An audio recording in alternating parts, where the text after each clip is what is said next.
بسم اللہ الرحمن الرحیم. اگر آپ اپنے ادارے یا کمپنی کو لانگ ٹرم کے لیے سکسیسفل بنانا چاہتے ہیں تو ایسے افراد کی تلاش کریں جو آپ کی طرح یقین رکھتے ہیں. 20ویں صدی کی ابتدا میں ایک انگریز مہمجو ارنسٹ شیکلٹن نے انٹارکٹیکا دریافت کرنے کا پروگرام بنایا تھا. رونلڈ ایمرسن جو ناروے سے تعلق ہوتا تھا وہ پہلی مرتبہ ساؤتھ پول تک پہنچا تھا. البتہ اس نے ایک مہم چھوڑ دی اور وہ تھی بر اعظم کو زمین کے انتہائی جنوبی سرے سے عبور کرنا. اس مہم کا آغاز وڈل سی سے شروع ہونا تھا جو جنوبی امریکہ کی نچلی جانب تھا اور جس کے لیے ساؤتھ پول پر 1700 میل نیوزی لینڈ کے قریب بحر راست تک سفر کیا گیا. اور اس زمانے میں شیکلٹن نے جو خرچے کا اسٹیمیٹ لگایا تھا وہ $2.5 لاکھ تھا. شیکلٹن نے 29 دسمبر سن 1913 کو نیو یارک ٹائمز کے ایک رپورٹر کو بتایا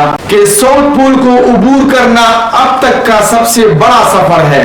جیسی جیسی دنیا دریافت ہوتی جا رہی ہے نامعلوم مقامات کم ہوتے جا رہے ہیں لیکن اب بھی بہت کچھ کیا جا سکتا ہے. 5 دسمبر سن 1914 کو شیکلٹن اور اس کے 27 ساتھیوں نے وڈل سی سے 350 ٹن وزنی انڈیورنس نامی جہاز میں اپنا سفر کا آغاز کیا جو چند نجی ڈونرز، برطانوی حکومت اور رائل جیوگرافیکل سوسائٹی کے ڈونیشن سے تیار کیا گیا تھا. اور اس کے بعد ہی پہلی جنگ عظیم آ پڑی تو مزید ڈونیشن کی کمی پڑ گئی اور یہ عطیات برطانوی اسکول کے بچوں نے دیے تھے.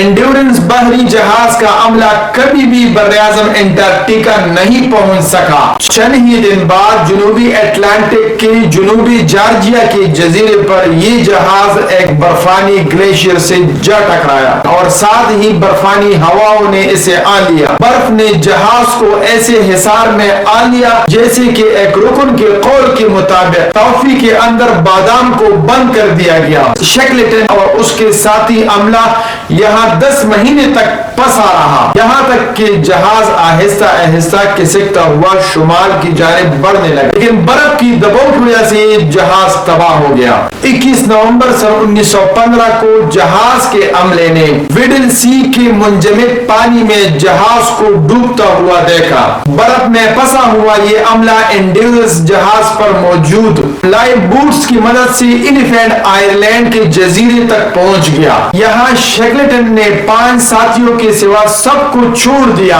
اور 800 میل کا خطرناک سفر موجوں پر کیا تاکہ اپنے لیے مدد تلاش کر سکے. انڈیورنس بحری جہاز کی کہانی مہم کی وجہ سے تو اتنی بڑی نہیں، البتہ یہ پہلو بہت عام ہے کہ اس دوران ٹیم کا کوئی ممبر ہلاک نہیں ہوا اور نہ کوئی ایسا واقعہ ہوا کہ وہ بھوک سے اتنے مجبور ہوئے کہ اپنے کسی ساتھی کے لاش سے پیٹ بھرنا پڑے. اور یہ سب کچھ اس لیے ہوا کہ اس نے اس کام اور مہم کے لیے اچھے افراد چنے تھے. جب آپ اپنے ادارے کے لیے ایسے افراد کو منتخب کرتے ہیں جو آپ ہی کی طرح یقین رکھتے ہیں تو کامیابی انشاءاللہ ضرور ملے گی. سوال یہ ہے کہ شیکلٹن کو ایسے کمال کے افراد کہاں سے ملے؟ محض ایک سادہ اشتہار کے ذریعے جو لندن ٹائمز میں شائع کیا گیا تھا. ذرا موازنہ کیجئے کہ ہم اپنے ادارے اور کمپنی کے لیے لوگوں کو کیسے ملازمت دیتے ہیں. شیکلٹن کی طرح کسی اخبار یا ڈیجیٹل میڈیا کے ذریعے اشتہار وغیرہ دیتے ہیں. بعض اوقات ہم یہ کام کسی ریکروٹمنٹ کمپنی کے تھرو کرواتے ہیں کہ وہ ہمارے لیے اچھے امپلائیز تلاش کر کے منتخب کرے لیکن یہ دونوں کام بالکل ایک جیسے ہیں. ہم بھی ایڈورٹائزمنٹ میں ایک لمبا فہرست بناتے ہیں کوالیفیکیشنز اور ایکسپیرینس کی اور پھر ہم یہ امید رکھتے ہیں کہ بیسٹ کینڈیڈیٹس ہم سے رابطہ کریں گے. اصل پرابلم یہ ہے کہ ہم یہ اشتہار لکھتے کیسے ہیں اور ان تمام اشتہارات میں ہم اپنے وقت بیان ضرور کرتے ہیں لیکن اپنا مقصد اور وائے بیان بالکل نہیں کرتے. مثال کے طور پر جاب کے ایڈورٹائزمنٹ میں لکھا جاتا ہے کہ اکاؤنٹ ایگزیکٹو کی ضرورت ہے جس کا کوالیفیکیشن CA ہو اور کم از کم 5 سال کا تجربہ ہو. اور ہمارے اس گروئنگ فاسٹ کمپنی میں آپ کو اچھی تنخواہ اور مراعات ملیں گے. تو اس ایڈورٹائزمنٹ سے اپلیکیشنز کا ایک انبار لگ جاتا ہے اور ہمیں کیسے پتا چلے گا کہ کون سا بندہ ہمارے اس کمپنی اور ادارے کے لیے سب سے زیادہ فٹ ہے. لیکن شیکلٹن نے اپنی مہم کے لیے جو اشتہار دیا تھا وہ ان اشتہارات سے بالکل مختلف تھا. اس نے یہ نہیں لکھا تھا کہ وہ کیا ڈھونڈ رہا ہے بلکہ انہوں نے یہ لکھا تھا کہ وہ کیوں ڈھونڈ رہا ہے.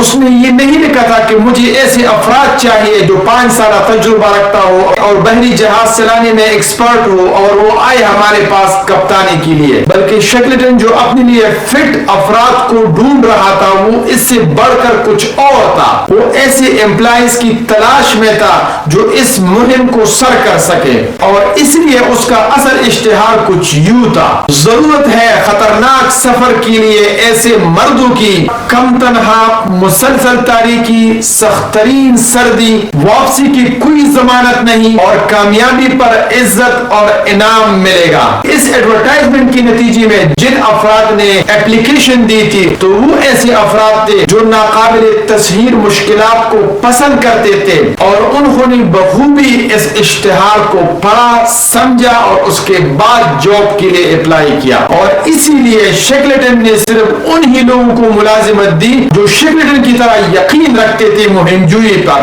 تو اس کا مطلب یہ ہوا جو آپ کا یقین ہے وہی یقین آپ کی امپلائی کا بھی ہو تو انشاءاللہ کامیابی ضرور ملے گی. اور ان کو یہ نہیں کہا جائے گا کہ آپ ضرور سخت محنت کریں بلکہ وہ ہر مشکل میں نئے راستے ڈھونڈیں گے. تمام عظیم لیڈرز میں یہ خوبی یکساں طور پر پائی جاتی ہے کہ وہ اپنے ادارے کے لیے ایسے افراد تلاش کرنے میں ماہر ہوتے ہیں جو ان کی یقین کی طرح یقین رکھتے ہیں. اور امریکہ میں ساؤتھ ویسٹ ایئر لائنز اس کی ایک بہترین مثال ہے. ان کے اندر یہ صلاحیت موجود ہے کہ وہ ایسے افراد اور امپلائیز کو تلاش کرتے ہیں جو ان کی طرح یقین رکھتے ہیں. آپ صرف مہارتوں کی وجہ سے امپلائی کو نہ رکھیں بلکہ رویوں کی وجہ سے امپلائیز رکھیں کیونکہ مہارت تو بعد میں سکھایا جا سکتا ہے. یہ بات بہت ہی درست ہے لیکن پرابلم یہ ہے کہ کون سا رویہ. اگر آپ کے امپلائیز کا رویہ ایسا ہے جو آپ کے کمپنی اور ادارے کے کلچر سے مطابقت نہیں رکھتا